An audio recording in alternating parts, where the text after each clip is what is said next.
Okay students, अभी तक हमने इस फर्स्ट यूनिट के 2 चैप्टर्स को स्टडी किया है, जिसमें आपने चार्ज के बारे में स्टडी किया, कूलम्स लॉ के बारे में स्टडी किया और चार्ज की वजह से इलेक्ट्रिक फील्ड आपने कैलकुलेट की और इलेक्ट्रिक फील्ड निकाली आपने डाइपोल की वजह से, एक्सियल पॉइंट के ऊपर निकाली, इक्वेटोरियल पॉइंट के ऊपर निकाली या किसी भी आर्बिट्रेरी किसी भी पॉइंट के ऊपर निकाली। और साथ में आपने इलेक्ट्रिक डाइपोल को यदि इलेक्ट्रिक फील्ड में आप प्लेस करें तो कितना उसके ऊपर टॉर्क एक्ट करता है उसको भी आपने कैलकुलेट किया। इन 2 चैप्टर्स के बीच में ऐसी कुछ चीजें हैं जो हमने आपको अभी तक एक्सप्लेन नहीं की थी, जैसे कि आपको हमने ये कूलम्स लॉ में बताया था कि 2 चार्जेज एक दूसरे के ऊपर फोर्स एक्सर्ट करते हैं। यहाँ पे हम जब भी चार्जेस की बात करते हैं तो हम एक इंडिविजुअल चार्ज को लेते हैं, या बहुत सारे चार्जेस हों एक साथ तो वो एक दूसरे के ऊपर फोर्स एक्सर्ट करते हैं। लेकिन चार्ज हमेशा इंडिविजुअली या डिस्क्रीट मैनर में ही नहीं एग्जिस्ट करते, एक कंटिन्यूस फॉर्म में भी रहते हैं। तो हमारे पास जो चार्ज की डिस्ट्रीब्यूशंस होती हैं वो 3 तरह से हो सकती हैं।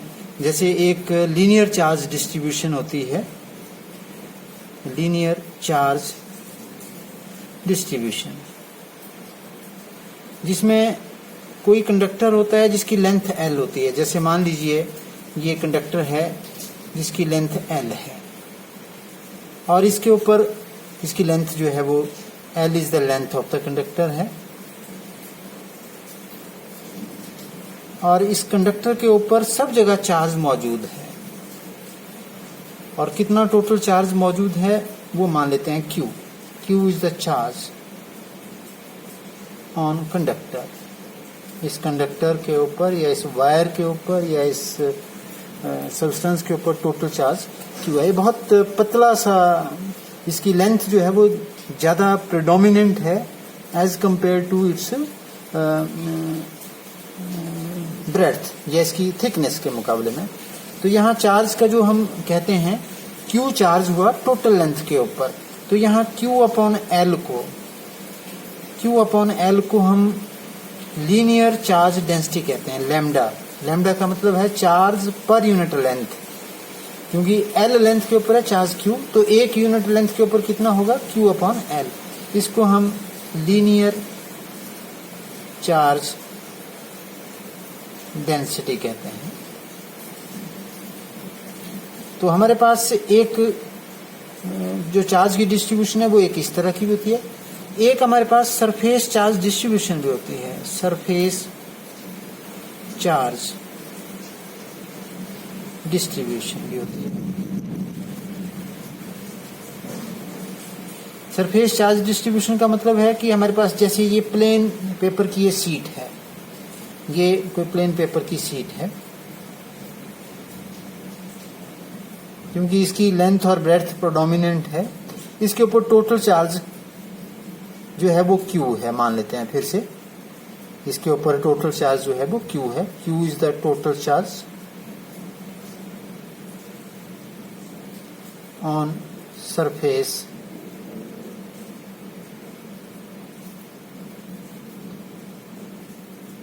एरिया। और इस सरफेस का जो एरिया है वो S मान लेते हैं, एरिया ऑफ सरफेस। तो यहाँ ये जो टोटल चार्ज Q है और टोटल एरिया S है, तो 1 यूनिट एरिया में कितना चार्ज होगा, चार्ज पर यूनिट एरिया। इसको हम सिग्मा कहते हैं। सिग्मा का मतलब है surface charge density, surface charge density. और इसी तरह से एक और डिस्ट्रीब्यूशन भी है हमारे पास जिसको हम वॉल्यूम चार्ज डिस्ट्रीब्यूशन कहते हैं, वॉल्यूम चार्ज डिस्ट्रीब्यूशन कहते हैं। मतलब जब बॉडी का किसी कंडक्टर का वॉल्यूम ज्यादा इंपॉर्टेंट हो, जैसे सफियर है, जैसे कोई ब्रिक है जो 3 डायमेंशनल पिक्चर होती है, जैसे कोई आपने सफियर देखा होगा, फुटबॉल है या कोई लोहे का गोला है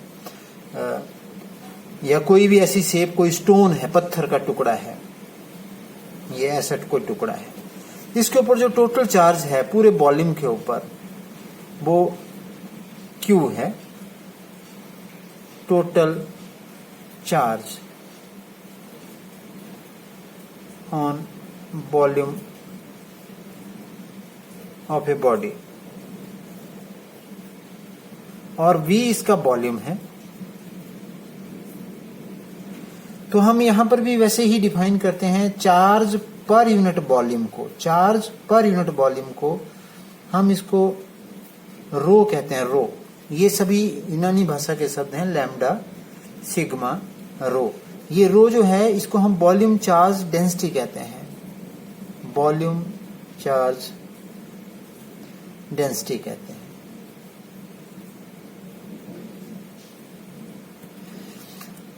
यदि हमारे पास जो चार्ज का डिस्ट्रीब्यूशन हो वो अकेले अकेले चार्जेस ना हो, हमारे पास चार्ज ऐसे मौजूद हो तो ये चार्ज जो है किसी दूसरे चार्ज के ऊपर, ये जो मान लीजिए इस तरह का चार्ज बॉडी है, ये चार्ज बॉडी दूसरे चार्ज के ऊपर जो फोर्स लगाएगी उसको हम कैलकुलेट कर सकते हैं, उसको थोड़ा सा मॉडिफाई करेंगे, इसको थोड़ा सा हम अंडरस्टैंड करने की कोशिश कर रहे हैं।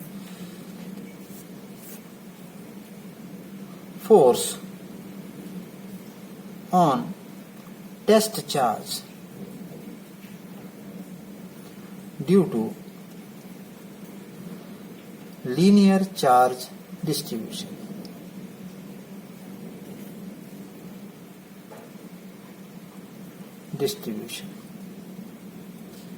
तो हम कोई कंडक्टर लिया हमने, ये कोई कंडक्टर है, ये इसकी लेंथ कितनी है, L है, length of conductor.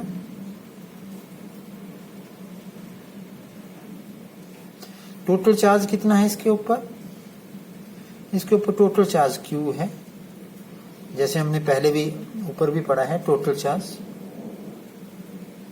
On conductor. तो Q अपॉन L को हमने क्या कहा, Q अपॉन L को क्या कहा हमने, Q अपॉन L को क्या कहा हमने, इसको हमने लैम्डा कहा, लीनियर चार्ज डेंसिटी कहा। इस लीनियर कंडक्टर की वजह से इस पॉइंट के ऊपर कितनी इलेक्ट्रिक फील्ड होगी, यदि इस पॉइंट P का जो डिस्टेंस है इस कंडक्टर से वो R हो। तो हमने क्या करना है, हम इस सारे, अभी इस पार्ट का जो डिस्टेंस है P से वो कुछ और है, इस पॉइंट का जो डिस्टेंस है यहाँ P से वो कुछ और है, यहाँ का कुछ और है, यहाँ का कुछ और है। तो हम क्या मानते हैं, हम इसका एक छोटा सा टुकड़ा मानते हैं, consider small part dl, very small, जो इस लेंथ के मुकाबले बहुत स्मॉल हो। Suppose a small part of conductor of length dl, इस हिस्से में, इस छोटे से टुकड़े में कितना चार्ज होगा, इसको आप कैलकुलेट कर सकते हैं। सारे में तो कितना था, Q था, तो इसमें कितना होगा, क्योंकि Q पूरे में था तो इसमें जो होगा वो थोड़ा सा होगा। उस स्मॉल चार्ज को हम क्या लेते हैं, उसको हम dq कहते हैं, dq, small charge, small quantity. जैसे x को हम लेंथ कहें तो dx is a very small length. dq charge हुआ इस छोटे से पार्ट के ऊपर। अब उसकी वैल्यू कितनी है, हमें ये मालूम है कि एक यूनिट लेंथ के ऊपर आप देख सकते हैं, एक यूनिट लेंथ के ऊपर कितना चार्ज होता है, चार्ज पर यूनिट लेंथ कितना होता है, लैम्डा। इसको हम चार्ज पर यूनिट लेंथ कहते हैं, लैम्डा। तो लैम्डा चार्ज कितने लेंथ के ऊपर है, लैम्डा चार्ज है एक लेंथ के ऊपर, एक यूनिट लेंथ के ऊपर है लैम्डा चार्ज। तो इसकी लेंथ कितनी है, dl। तो टोटल चार्ज कितना हो गया, लैम्डा इंटू dl। इसके ऊपर कितना चार्ज बना, लैम्डा इंटू dl। जैसे आप यहां से देख सकते हैं lambda is equal to Q upon L, तो क्यू किसके बराबर हो गया, Q lambda into L, Q किसके बराबर हो गया, लैम्डा इंटू एल। वैसे ही इसकी लेंथ डीएल है, हमारे पास 1 यूनिट लेंथ के ऊपर चार्ज होता है लैम्डा, तो डीएल लेंथ में कितना होगा, लैम्डा इंटू डीएल। तो हमें लग गया पता इस छोटे से टुकड़े में कितना चार्ज है, डी क्यू, जिसकी वैल्यू कितनी है, लैम्डा इंटू डीएल। अब यहां पर हमने कोई टेस्ट चार्ज रखा Q not, therefore force on test charge Q not due to charge, इस चार्ज की वजह से, जो यहां चार्ज है, कितना चार्ज है, डी क्यू है, इज, आपने कूलम्स लॉ पढ़ा है, F फिजिकल टू 1 अपॉन, इसको F की जगह हम डी एफ कहेंगे, स्मॉल हिस्सा है, क्योंकि ये सारे की वजह से फोर्स नहीं है, इस छोटे से टुकड़े की वजह से फोर्स है, तो इसको डी एफ कह रहे हैं हम, small force, small amount of force, 1 upon 4 pi epsilon not, charge यहां कितना है, डी क्यू है, इंटू यहां कितना है, क्यू नॉट है, अपॉन डिस्टेंस कितना है यहां का, आर स्क्वायर है, is equal to 1 upon 4 pi epsilon not.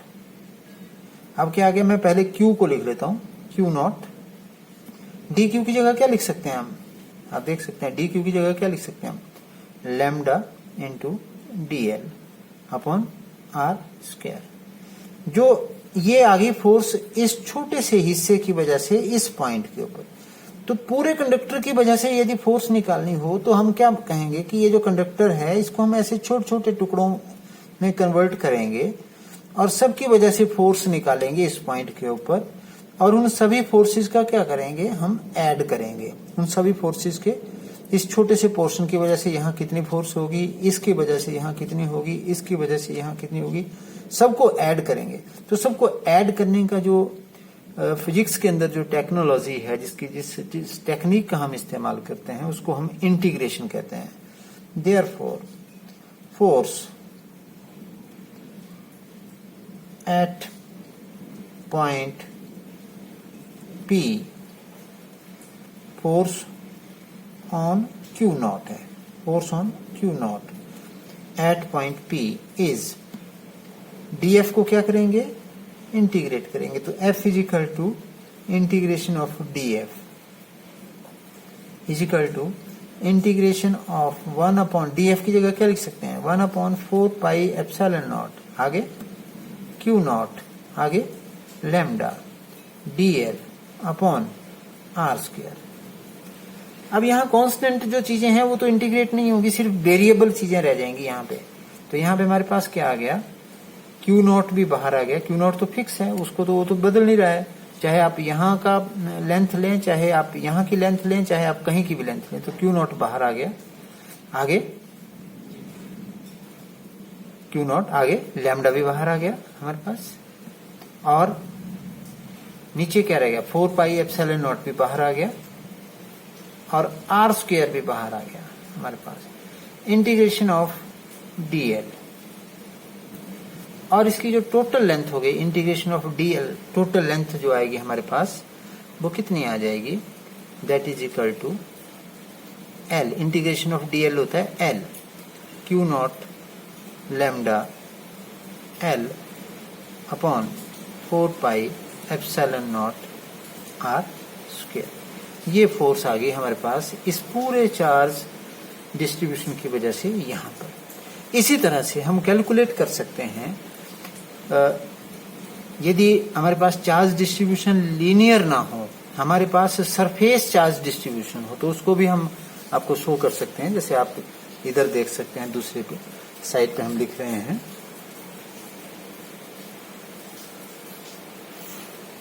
Force due to surface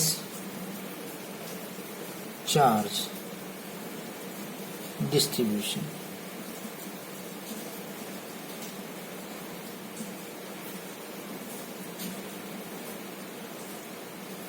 तो हम क्या मान लेते हैं कि हमारे पास ये कोई बॉडी है, ये कोई सरफेस है, ये कोई सरफेस है, इसके ऊपर चार्ज है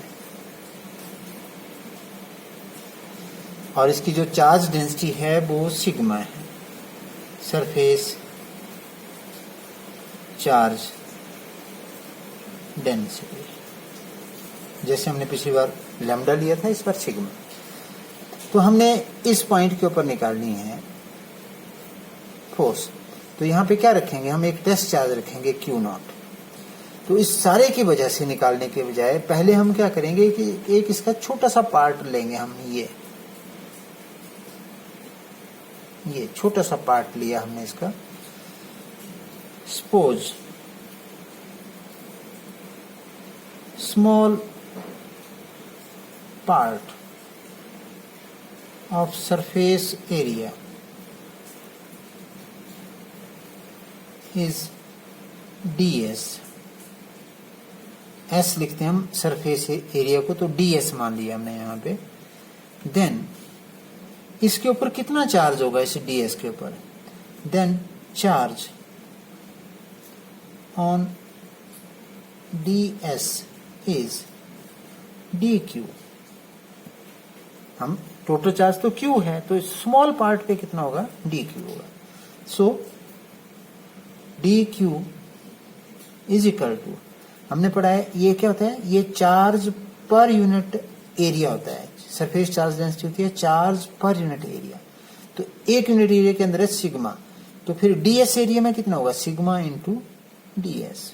तो यहाँ पे हमें पता लग गया कितना चार्ज है, सिग्मा इंटू ds।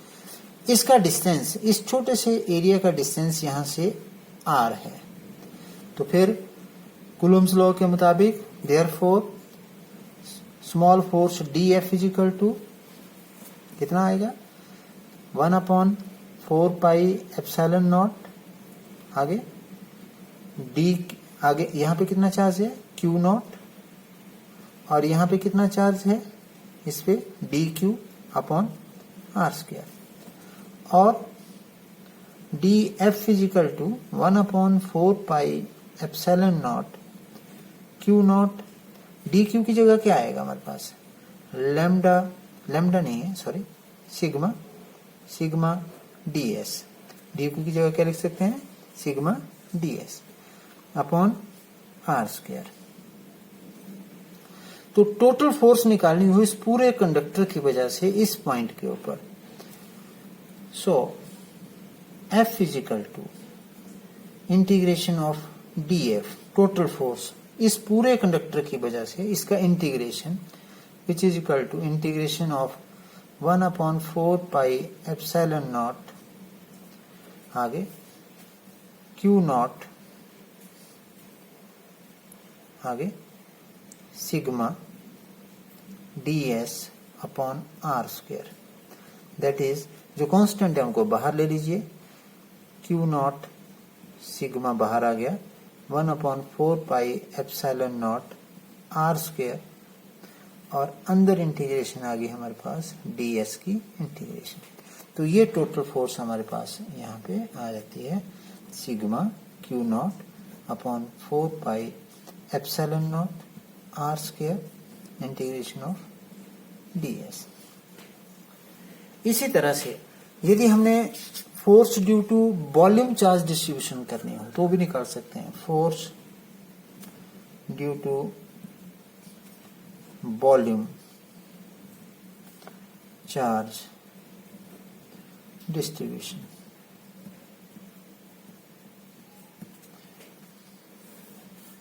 वहां पर भी हमारे पास मालूम है आपको, वॉल्यूम चार्ज डेंसिटी कितनी होती है, रो इज इक्वल टू क्या होगा, हम वैसे ही मान लेंगे कि कोई बॉडी है, इसका एक छोटा सा पार्ट हमने मान लीजिए, ये छोटा सा वॉल्यूम हमने मान लिया, इसके ऊपर टोटल वॉल्यूम इसका v है और इसके ऊपर टोटल चार्ज dq है। तो रो किसके बराबर होगा, चार्ज पर यूनिट वॉल्यूम, और dq किसके बराबर आएगा, लैम्डा इंटू dv। तो जहां यहाँ पे देखिए ऊपर लैम्डा, यहाँ सिग्मा इंटू ds है, अब कितना आ जाएगा, लैम्डा इंटू dB आ जाएगा।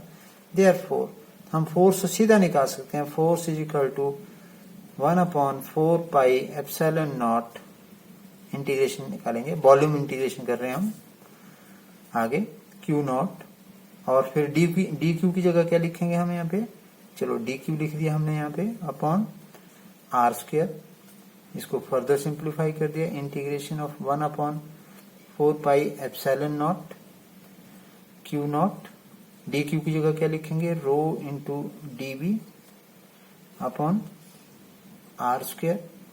तो जो कांस्टेंट चीजें हैं उनको बाहर ले लीजिए, Q नॉट बाहर आ जाएगा, रो भी बाहर आ जाएगा, 4 pi epsilon not R square बाहर आ जाएगा, इंटीग्रेशन ऑफ डीवी।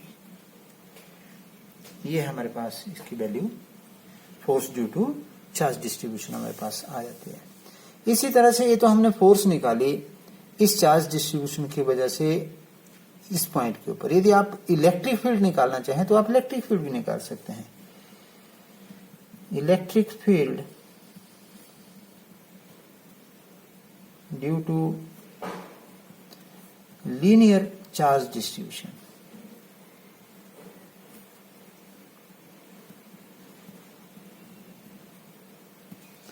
कितना होगा? इलेक्ट्रिक फील्ड होती है, हमें आपको मालूम है, electric field is defined as force experienced by unit test charge F upon Q not.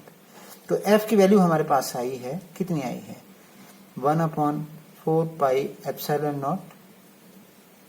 F की वैल्यू लिख रहा हूं अभी मैं आगे, वहां पे आया था हमारे पास पीछे, आप देख सकते हैं, मैं आपको फिर से दिखा सकता हूं यहाँ पे, 1/4 pi epsilon not Q not lambda upon are square, Q not lambda और नीचे आ गया अपॉन आर स्क्वायर। ये तो आ गया हमारे पास फोर्स की वैल्यू, और आगे आगे इंटीग्रेशन dl। लेकिन साथ में किस चीज से भाग कर रहे हैं आप? यहाँ पे 1/Q नॉट से भाग कर रहे हैं, तो Q नॉट से Q नॉट कैंसिल हो जाएगा, क्या वैल्यू आ गई हमारे पास? Lambda upon 4 pi epsilon naught into 1/r square integration of dl। और इसी तरह से ये तो लीनियर चार्ज डिस्ट्रीब्यूशन आई। Electric field due to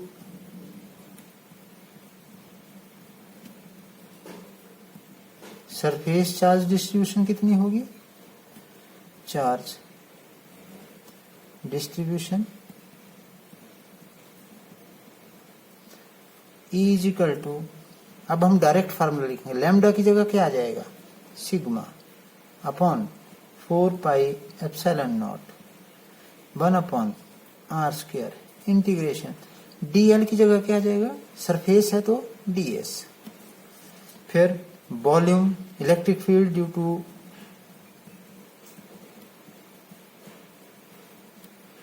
to volume charge distribution. अब डायरेक्ट फार्मूला लिखते हैं, E is equal to sigma की जगह क्या आएगा? Rho upon 4 pi epsilon not 1/r square, और यहाँ वॉल्यूम ds की जगह वॉल्यूम का इंटीग्रेशन आ जाएगा। तो इस तरह से हम देख रहे हैं कि हमने पहले जो फोर्स पढ़ी थी दो चार्जेस के बीच में या एक सिस्टम ऑफ चार्जेस के बीच में, अब हमने उसी कूलम्स लॉ को मॉडिफाई कर लिया। यदि हमारे पास इंडिविजुअल चार्जेस ना हो बल्कि चार्ज की डिस्ट्रीब्यूशन हो, हमारे पास लाइन चार्ज डिस्ट्रीब्यूशन हो, या हमारे पास सरफेस चार्ज डिस्ट्रीब्यूशन हो, या हमारे पास वॉल्यूम चार्ज डिस्ट्रीब्यूशन हो, तब हम फोर्स को कैलकुलेट कर सकते हैं उस चार्ज डिस्ट्रीब्यूशन की वजह से, और साथ में इलेक्ट्रिक फील्ड को भी हम कैलकुलेट कर सकते हैं वैसे चार्ज डिस्ट्रीब्यूशन की वजह से। तो हम कूलम्स लॉ को और इलेक्ट्रिक फील्ड के कंसेप्ट को सिर्फ इंडिविजुअल चार्ज के वजह से जो इलेक्ट्रिक फील्ड और फोर्स पैदा हुई उसी को नहीं कैलकुलेट कर रहे हैं, हम कंटिन्यूअस चार्ज डिस्ट्रीब्यूशन की वजह से भी फोर्स को कैलकुलेट कर पा रहे हैं। तो इस चीज को आपने यहाँ आप एक चीज का और भी ध्यान रख सकते हैं कि ये जो आर स्क्वायर है इसको हम अंदर रख सकते हैं, क्योंकि आर स्क्वायर की वैल्यू जो है वो कांस्टेंट नहीं रहती, वो चेंज करती है। लेकिन मैंने इसको बाहर रख दिया है, इससे आपने कंफ्यूज नहीं होना है। इसको हम अंदर भी इसको प्लेस कर सकते हैं। अब मैं आपके पास एक न्यूमेरिकल आपसे डिस्कस करना चाहूंगा कि आपने चार्ज डेंसिटी निकालनी है। What charge would be required to electrify a sphere. Question में एक लिख रहा हूं, व्हाट चार्ज would be required to electrify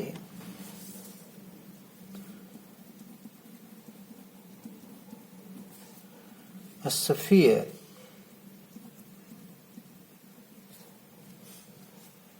of radius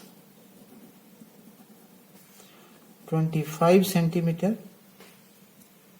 so as to get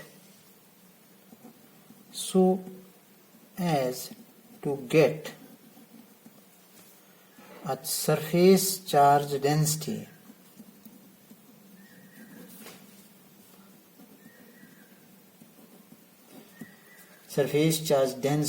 of 3/pi coulomb. अब चार्ज डेंसिटी को सोचना है अपने, कूलम, और नीचे क्या होगा, पर मीटर स्क्वायर, कूलम पर मीटर स्क्वायर। अब इसके यूनिट भी आपने देख सकते हैं, आप यूनिट कहां से आगे, सरफेस चार्ज डेंसिटी के यूनिट कहां से आगे। यदि आप इसको यहां देखें, सरफेस चार्ज डेंसिटी होती है चार्ज अपॉन एरिया। चार्ज के यूनिट होते हैं कूलम, एरिया के होते हैं मीटर स्क्वायर, तो चार्ज पर यूनिट एरिया। तो इसको भी आप अच्छी तरह से इसको अंडरस्टैंड कर सकते हैं। अब इस क्वेश्चन को देखिए, करने में ये देखने में थोड़ा मुश्किल लग सकता है। आपके पास एक स्फीयर दिया हुआ जिसका रेडियस 25 सेंटीमीटर है। तो radius of the sphere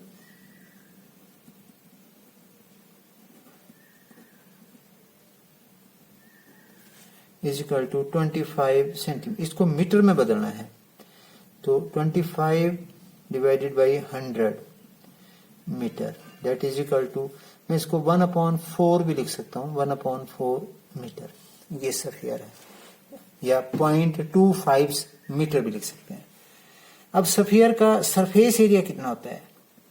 surface area होता है स्फीयर का, सरफेस एरिया ऑफ स्फीयर।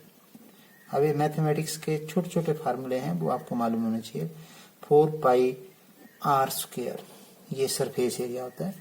तो कितना बन गया सरफेस एरिया इसका? 4π इंटू 1/4 इंटू 1/4। तो 4 से एक 4 कट गया, क्या रह गया हमारे पास? 4π/4 क्या, मीटर स्क्वायर। तो सरफेस एरिया हमारे पास आ गया। हमारे पास डेंसिटी दे रखी है, इसकी डेंसिटी को हम सिग्मा लिखते हैं। Sigma is equal to 3/π centimetre per metre square. अब ये सिग्मा क्या होता है? As sigma is equal to total charge upon area. हमारे से पूछा भी क्या है? व्हाट चार्ज, मतलब चार्ज कितना होगा। तो Q इज इक्वल टू किसके बराबर आ गया? So Q is equal to sigma into S. हमने सिग्मा की वैल्यू दे रखी है 3/π, और एस की वैल्यू कितनी है हमने कैलकुलेट किया, सरफेस एरिया निकाला है हमने, π/4।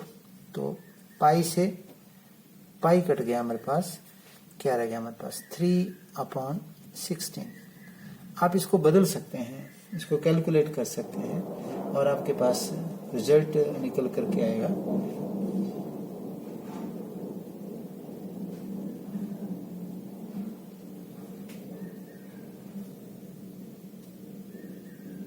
सॉरी, ये हमने, हमारे पास क्या है? 3/π है। ये 4 कहां से लिखा हमने?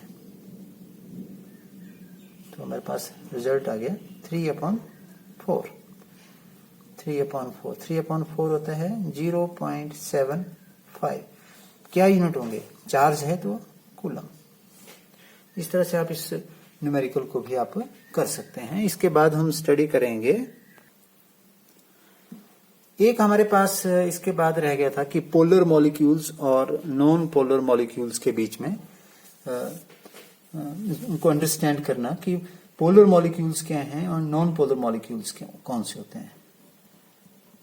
Polar and non polar molecules, ये आप केमिस्ट्री के अंदर भी आप इसको स्टडी करते हैं, लेकिन मैं यहां पर भी आपको एक्सप्लेन कर सकता हूं। जैसे मान लीजिए आपके पास आपने मीथेन पढ़ा है CH4। CH4 में C, इसका स्ट्रक्चर जो होता है वो C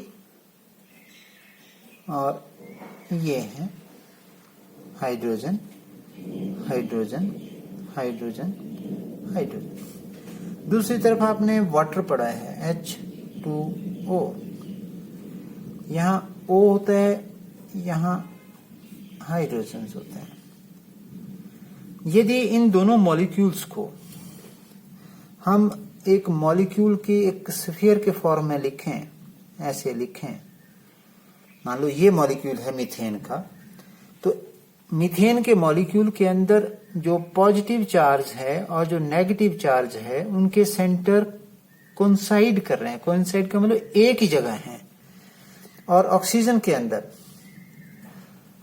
के अंदर यदि ये मॉलिक्यूल है तो ऑक्सीजन के अंदर पॉजिटिव चार्ज का सेंटर और नेगेटिव चार्ज के सेंटर कोइंसाइड नहीं करते हैं। तो क्या हुआ, पोलर मॉलिक्यूल्स हुए जहां पोल अलग अलग हो। पोल का मतलब जहां पॉजिटिव चार्ज और नेगेटिव चार्ज के सेंटर अलग अलग हों, इनको पोलर मॉलिक्यूल्स कहते हैं, पोलर मॉलिक्यूल्स। और इसको नॉन पोलर मॉलिक्यूल्स कहते हैं, जहां पे पॉजिटिव और नेगेटिव चार्ज के सेंटर कोइंसाइड करते हैं। ये जो पोलर मॉलिक्यूल्स होते हैं, यदि आप इलेक्ट्रिक फील्ड अप्लाई करें, अब इनकी डेफिनेशन भी लिख सकते हैं। पोलर मॉलिक्यूल्स कौन से होते हैं? पोलर मॉलिक्यूल्स होते हैं those molecules where positive charge centre and negative charge centre does not coincide with each other. And non polar molecules क्या होंगे? जहां positive charge centre and negative charge centre coincide with each other, their centre is at same point. तो हम जब इन दोनों तरह के molecules को इलेक्ट्रिक फील्ड में प्लेस करते हैं तो क्या व्हाट हैपन्स व्हेन, आप डेफिनेशन लिखें आप इन दोनों की और उसके बाद आप इसको भी अंडरस्टैंड करें। When non polar molecules are placed in electric field, तो कैसी सिचुएशन होती है में ये इलेक्ट्रिक फील्ड प्रोड्यूस होती है दो चार्जेस की वजह से। जैसे मान लीजिए ये प्लेट है एक, इसके ऊपर पॉजिटिव चार्ज है और ये प्लेट है इसके ऊपर नेगेटिव चार्ज है। यहां पे आपने कोई मॉलिक्यूल रख दिया, ये अब इस मॉलिक्यूल को कैसा है, ये नॉन पोलर है, तो इसका पॉजिटिव चार्ज सेंटर और नेगेटिव चार्ज सेंटर इस तरह से होगा। लेकिन जैसे ही आप इलेक्ट्रिक फील्ड अप्लाई करेंगे, ऑन अप्लाइंग इलेक्ट्रिक फील्ड,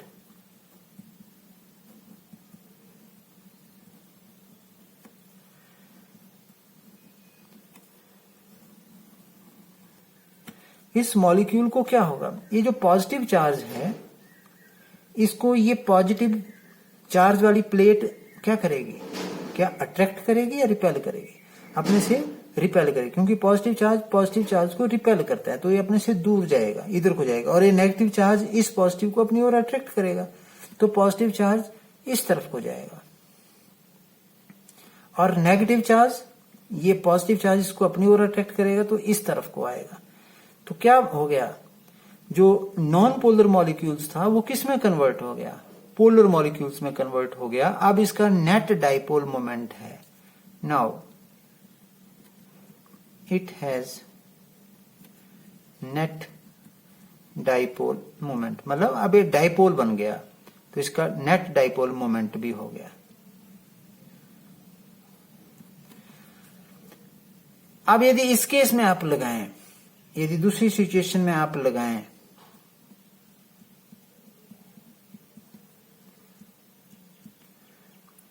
ऐसी सिचुएशन में लगाएं, आप पोलर मॉलिक्यूल्स ही लें जिसमें नेगेटिव चार्ज और पॉजिटिव चार्ज सेंटर अलग अलग हों, तो जैसे आप इलेक्ट्रिक फील्ड की वैल्यू को थोड़ा सा बढ़ाएंगे, ये नेगेटिव चार्ज और पॉजिटिव चार्ज जो हैं ये अलग अलग दो हिस्सों में भी टूट सकते हैं। इस तरफ नेगेटिव चार्ज आ जाएगा, इस तरफ पॉजिटिव चार्ज आएगा। तो ऑन अप्लाइंग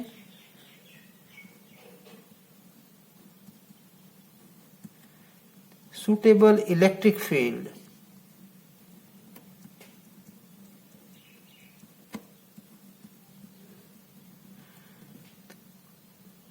polar molecules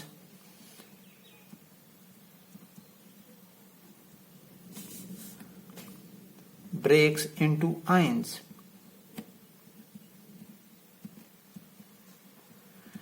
देखो यही कंसेप्ट होता है।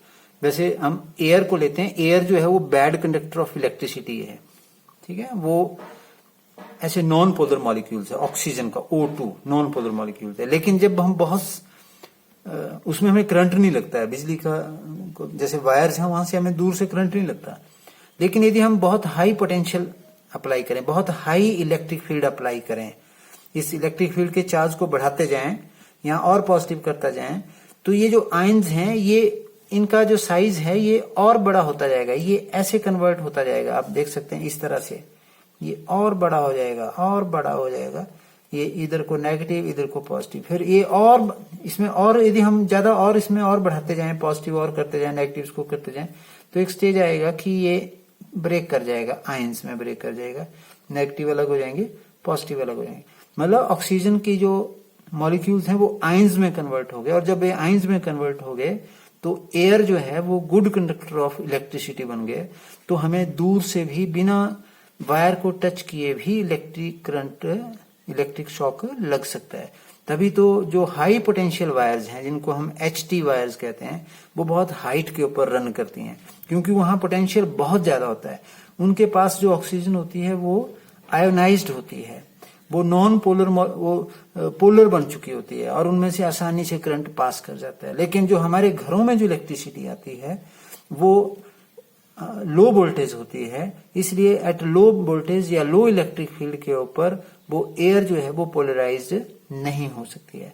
तो आपने इस वीडियो को ध्यान से आपने सुनने की कोशिश करनी है और फिर समझने की कोशिश करनी है। जब आप इसको समझेंगे, सुनेंगे,